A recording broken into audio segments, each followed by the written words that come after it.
ओम श्री सरस्वते नमः। नमस्कार प्रिय भक्तजनों।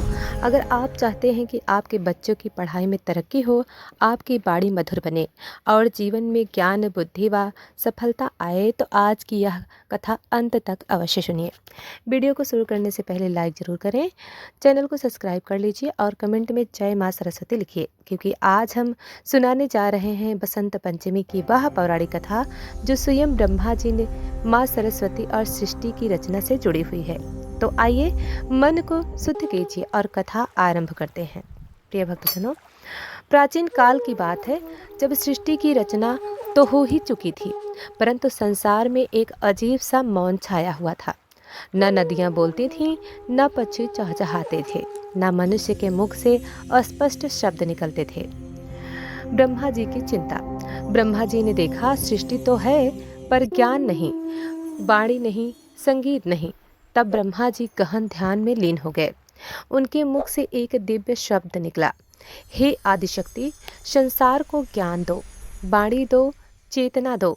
तभी माघ शुक्ल पंचमी के दिन श्वेत आकाश से एक दिव्य देवी प्रकट हुई। श्वेत वस्त्र, वीणा हाथों में, कमंडल और पुस्तक, हंस उनका वाहन।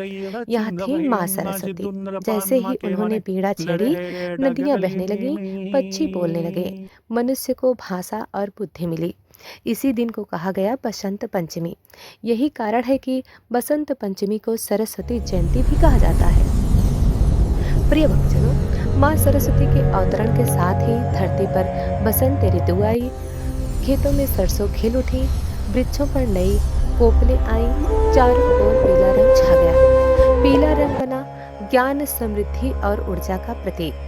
प्रिय भक्तजनों, पुराणों के अनुसार माँ सरस्वती अदृश्य रूप से संगम में प्रवाहित है। इसलिए बसंत पंचमी के दिन संगम स्नान, गंगा स्नान, माघ स्नान का 1000 गुना फल प्राप्त होता है। कहा गया है, बसंत पंचमी को किया गया स्नान जन्म जन्मांतर के पाप नष्ट कर देता है। प्रिय भक्तजनों, इसी दिन से बच्चों की पढ़ाई शुरू कराई जाती है। लेखन, संगीत, कला आरंभ होता है। इस दिन बोया गया ज्ञान कभी व्यर्थ नहीं जाता। प्रिय भक्तजनों, अब जानते हैं बसंत पंचमी की पूजा विधि। फल।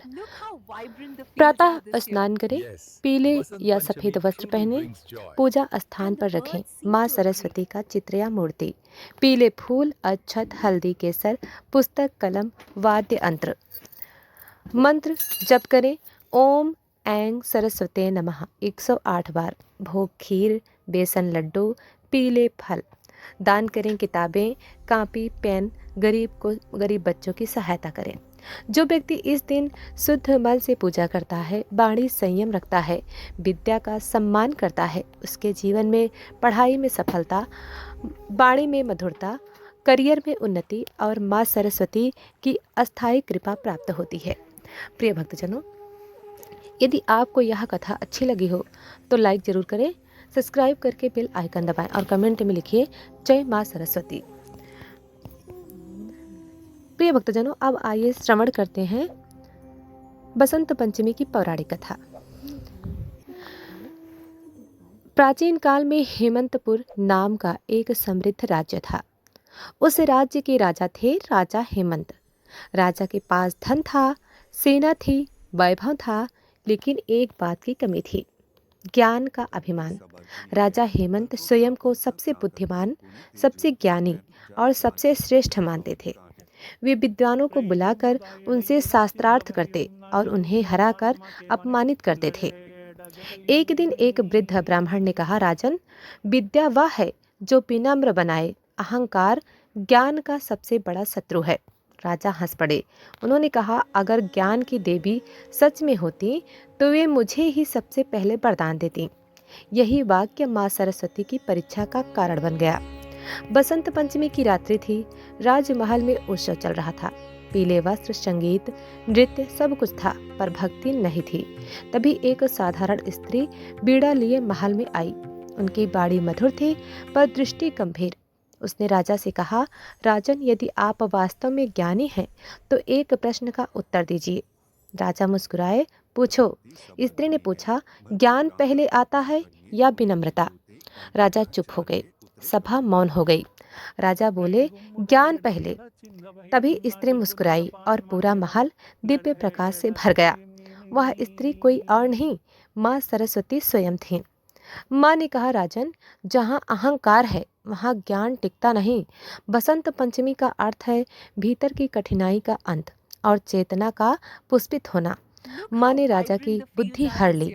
राजा शब्द भूलने लगे, लिखना भूलने लगे, बोलना भूलने लगे। डर कर राजा माँ के चरणों में गिर पड़े। राजा ने कहा, माँ, आज समझ आया कि विद्या का उच्छेद दंभ नहीं, सेवा है। माँ प्रसन्न हुई। उन्होंने कहा, जो व्यक्ति बसंत पंचमी को विनम्र होकर विद्या का आराधना करता है उसकी बुद्धि कभी छीड़ नहीं होती। माँ ने राजा को ज्ञान लौटा दिया पर साथ में विनम्रता भी दे दी।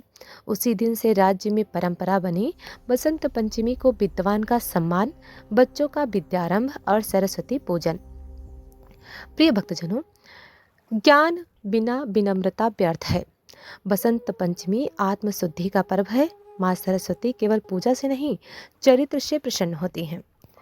प्रिय भक्तजनों, अब आइए श्रवण करते हैं एक और कथा, कलयुग और बसंत पंचमी की गुड़ पौराणिक कथा। प्रिय भक्तजनों, पुराणों में वर्णन है कि कलयुग में विद्या बिकेगी, गुरु गुरु कम होंगे, दिखावा ज़्यादा होगा, शब्दों में ज्ञान होगा पर आचरण में नहीं। मनुष्य पुस्तकें तो पढ़ेगा पर विवेक भूल जाएगा। तभी देवताओं को चिंता हुई, यदि ऐसा ही चलता रहा तो मनुष्य ज्ञान होते हुए भी अज्ञान में डूब जाएगा। देवताओं ने ब्रह्मा जी से प्रार्थना की, हे पितामह, कलयुग में मनुष्य को विवेक कैसे मिलेगा। ब्रह्मा जी ने माँ सरस्वती का स्मरण किया। माँ प्रकट हुई, उनकी बीड़ा से शांत स्वर निकले। माँ बोली, कलयुग में मैं पूर्ण रूप से हर समय प्रकट नहीं रहूंगी, पर वर्ष में एक विशेष दिन ऐसा होगा जब मैं स्वयं पृथ्वी पर उतरूंगी। देवताओं ने पूछा, कौन सा दिन माँ? माँ बोली, माघ शुक्ल पंचमी, बसंत पंचमी।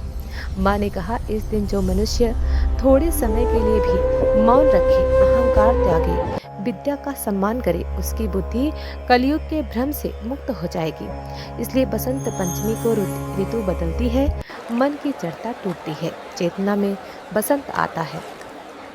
प्रिय भक्तजनों, कलयुग के प्रारंभ में एक राजा हुआ। राजा विच्छेद। वह पढ़ा लिखा था पर अधीर था, निर्णय जल्दी करता, गलत निर्णय ज्यादा करता। एक दिन एक संत ने कहा, राजन, बसंत पंचमी को माँ सरस्वती की सच्चे मन से पूजा करो। राजा ने सोचा, पूजा से क्या होगा। फिर भी उसने बसंत पंचमी के दिन स्नान किया, पीले वस्त्र पहने और पहली बार निस्वार्थ भाव से माँ को स्मरण किया। माँ प्रकट नहीं हुई पर राजा के भीतर एक परिवर्तन हुआ। क्रोध कम हुआ, निर्णय स्थिर हुए, शब्दों में सत्य आ गया। राजा समझ गया, माँ बाहर नहीं भीतर जागृत होती हैं। माँ सरस्वती ने कहा, कलयुग में जो व्यक्ति बसंत पंचमी को पुस्तक का सम्मान करेगा, वाणी शुद्ध रखेगा, किसी विद्यार्थी की सहायता करेगा, मैं उसकी बुद्धि में स्थायी रूप से वास करूंगी। इसलिए कहा गया, कलयुग में बसंत पंचमी सबसे सरल और सबसे शक्तिशाली ज्ञान साधना का दिन है। प्रिय भक्तजनों, कलयुग में ज्ञान नहीं, विवेक दुर्लभ है। बसंत पंचमी भीतर के अज्ञान को तोड़ती है। माँ सरस्वती दिखावे से नहीं, भाव से प्रसन्न होती हैं। प्रिय भक्तजनों, यदि आप चाहते हैं कि कलयुग में भी आपकी बुद्धि भ्रमित ना हो तो इस कथा को लाइक कीजिए, सब्सक्राइब कीजिए, ताकि ऐसी गुड़ कथाएं आप तक पहुँच सकें। और कमेंट में लिखिए, जय माँ सरस्वती।